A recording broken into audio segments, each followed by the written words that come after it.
Hey guys, आज हम बात करने वाले हैं एक नई और बड़ी सोशल मीडिया कंट्रोवर्सी के बारे में जिसमें एक पॉपुलर इन्फ्लुएंसर दिविजा बासन यानी ऑक्सफोर्ड गोट ने एक स्लर को रिक्लेम करने की कोशिश की है एंड रिजल्ट है इंटरनेट में पूरी धूमधाड़ के साथ बैकलैश भी मिल रहा है। कुछ लोग कहते हैं कि ये एम्पावरमेंट है तो कुछ लोग कहते हैं ये बिल्कुल गलत है। आज हम इसी पूरे केस में डीप डाइव करने वाले हैं, उसके मतलब, रिस्क और इससे होने वाले नुकसान को समझेंगे। तो अगर आप चाहते हैं कि फेमिनिज्म सिर्फ स्लोगन ना बने बल्कि रिस्पॉन्सिबिलिटी के साथ आए तो इस वीडियो को एंड तक जरूर देखिएगा। So let's start. तो सबसे पहले ये कंट्रोवर्सी कहाँ से स्टार्ट हुई? सो दिविजा बासन जो एक काउंसलिंग साइकोलॉजिस्ट भी हैं, उन्होंने एक रील डाला जिसमें वो डायरेक्टली उस आर वर्ड को लेकर बात कर रही है। एक ऐसा वर्ड जो बहुत ज़्यादा आमतौर पे एक गाली की तरह है, एक स्लर और हिस्टोरिकली सेक्स वर्कर्स के लिए यूज होने वाला इंसल्ट है। उस वीडियो में दिविजा सरकास्टिकली बोलती है कि मुझे लगता है मैं आर्ट काफ़ी नहीं दिखती, मुझे और ज़्यादा आर्ट दिखना चाहिए। फिर एक ब्लैक ड्रेस पहनती है और कह देती है कि कई लोग इस वर्ड को यूज़ कर रहे हैं एक वुमन को कंट्रोल करने के लिए।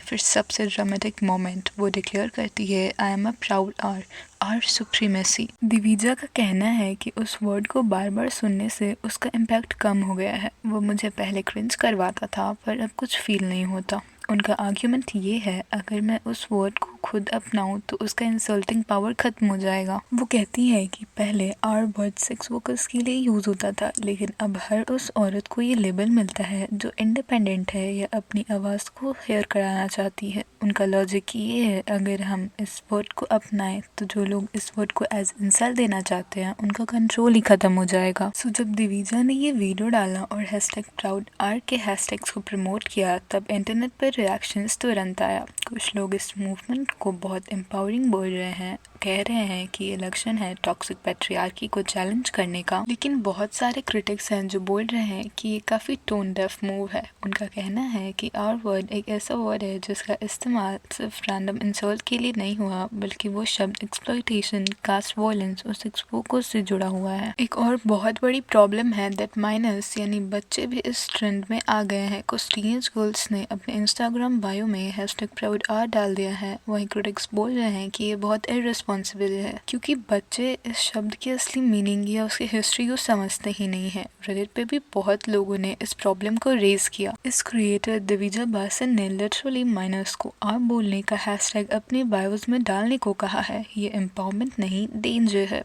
वो अपर कास्ट फेमिनिज्म कर रही है, अपने प्रिविलेज से एक स्लर को नॉर्मल बना रही है। तो इंटरनेट में दो तरफ की आवाज़ आ रही है। एक तरफ जिनको ये लगता है कि दिविजा सच्ची लड़ाई लड़ रही है अगेंस्ट माइसोगोनी, और दूसरी तरफ कुछ लोग समझते हैं कि ये एक वायरल स्टंट है जिसमें असली रिस्क को इग्नोर किया जा रहा है। ये सिर्फ सोशल मीडिया का ड्रामा नहीं है, लीगल इम्प्लीकेशंस भी इसमें इन्वॉल्व है। कुछ लोगों ने FIRs फाइल किए हैं दिविजा के अगेंस्ट। एक कंप्लेंट उन्होंने पॉक्सो एक्ट के अंडर डाला हुआ है, आर्ग्यू करते हुए कि दिविजा माइनर्स को इन्फ्लुएंस कर रही है कि वो एक सेक्सुअलाइज्ड स्लर को अपनाए। एक और इम्पोर्टेंट पॉइंट है दैट कुछ फेमिनिस्ट एक्टिविस्ट कह रहे हैं कि ये रिकलमेशन सही मेथड नहीं है जब तक वो लोग जिनके ऊपर ये स्लर हिस्टोरिकली लगा है जैसे कि सेक्स वर्कर्स, उनकी सफरिंग्स को समझा ना जाए। अगर हम इस वर्ड को अपनाते हैं बिना उसकी ओरिजिन को रिस्पेक्ट किए तो हम ट्रॉमा को ट्रिविलाइज कर रहे हैं। एक लीगल रिस्क ये भी है कि अगर दिविजा या उसके फॉलोअर्स माइनर्स को ये कह रहे हैं कि वो इस स्लर को अपनाएं तो ये सेक्सुअलाइज्ड कम्युनिकेशन का पार्ट हो सकता है जो पॉक्सो में आता है। सो अब मैं अपने ओपिनियन एंड एनालिसिस देना चाहती हूँ upon this thing that Divija का ये जो अप्रोच है ये थोड़ा प्रॉब्लमेटिक लगा। यहाँ कुछ की रीजंस भी हैं। सो सबसे पहला ये चीज़ है दैट दिविजा एक प्रिविलेज क्रिएटर है।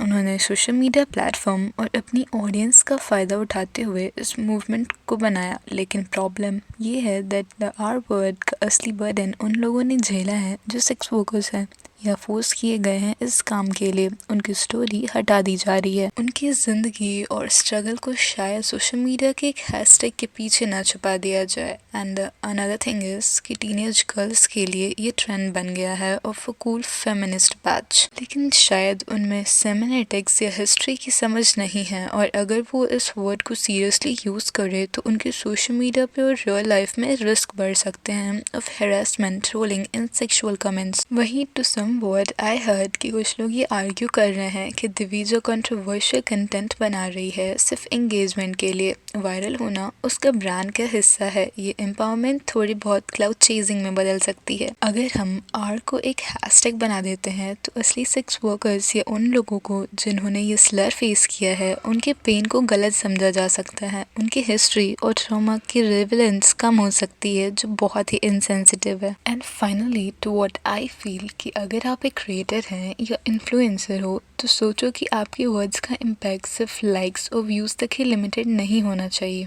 अगर आप फॉलोअर हो, स्पेशली अगर आप एक यंग गर्ल हो, तो इस तरह के हैशटैग्स को ब्लाइंडली फॉलो मत करो। समझो कि इस वर्ड का बैकग्राउंड क्या है, उसकी हिस्ट्री क्या है, और सबसे ज़रूरी, अगर आपको लगता है कि ये ट्रेंड गलत जा रहा है तो अपनी आवाज़ को उठाओ, कमेंट करो, शेयर करो, एजुकेट करो। सोशल मीडिया तब सेफ और मीनिंगफुल बनेगा जब हम रिस्पॉन्सिबिलिटी के साथ बोलेंगे और सुनेंगे भी। सो फ्रेंड्स, यही थी हमारी एनालिसिस ऑफ दिव्या बासन की हैशटैग प्राउड आर कंट्रोवर्सी पर। वेल, इस पूरी कंट्रोवर्सी पे आपका क्या ओपिनियन है? Don't forget to comment it down.